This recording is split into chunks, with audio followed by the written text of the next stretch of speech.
Morning everybody, Stuart here. It's start of the second half of December. Next 2 weeks traditionally very strong for equity markets, but it doesn't look like that at the moment, does it? We'll more on that in a minute. Dollars remained relatively well bid. We've got a weak euro, weak pound, and yen really sort of going sideways. So here euro this morning has sort of recovered a wee bit. We went all the way down under 112.75 on Friday, and we've recovered a wee bit this morning. Nothing to get too excited about. We got CPI out the euro, final CPI out of the eurozone area this morning, and trade balance as well in about an hour's time. So that might perk the euro up, or might not, of course. We got resistance 200 period here on the 1 hour chart at 113.45, and support is really initially that 220 day 20 period moving average there at 113 basically, and then further down here this 112.75 zone for euro.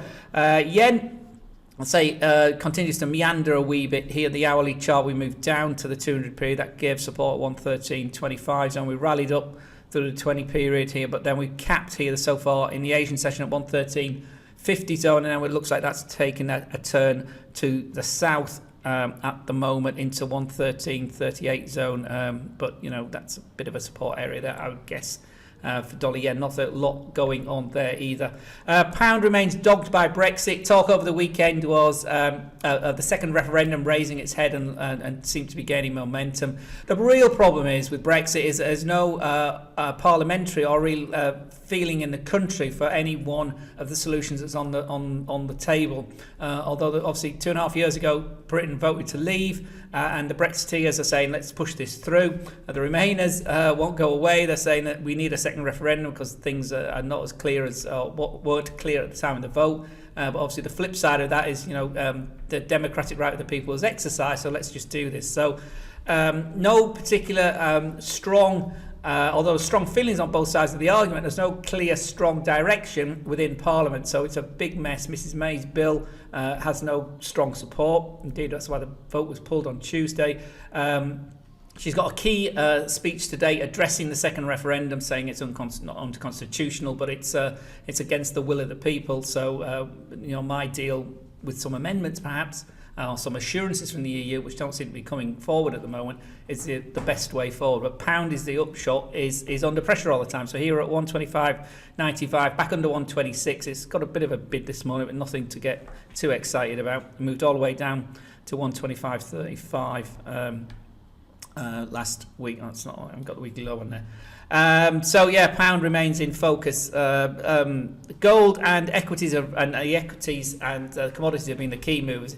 Gold finished the week, we touched 132 at one point on Friday. We closed the week at 137 under the key 1237 under the key 1240. We've got a bit of a bid this morning, but we're capped at 1239.65, the 200 period there, at top of the Bollinger Band. And the support is obviously down here at this 12.34 level we spiked to on Friday, with the dollar seen as a bid. The reason is the equity markets. Equity markets sunk again, 2% fall for the S&P 500 on Friday. We broke under the 2600 level as well in the Asian session, just to test that level, and we're coming back to it again at the moment. So a week, if we take this up to the daily chart, you can see what a poor week we had last week. Started after the G20 summit here on the 4th of December, big move down, and that's continued to unwind.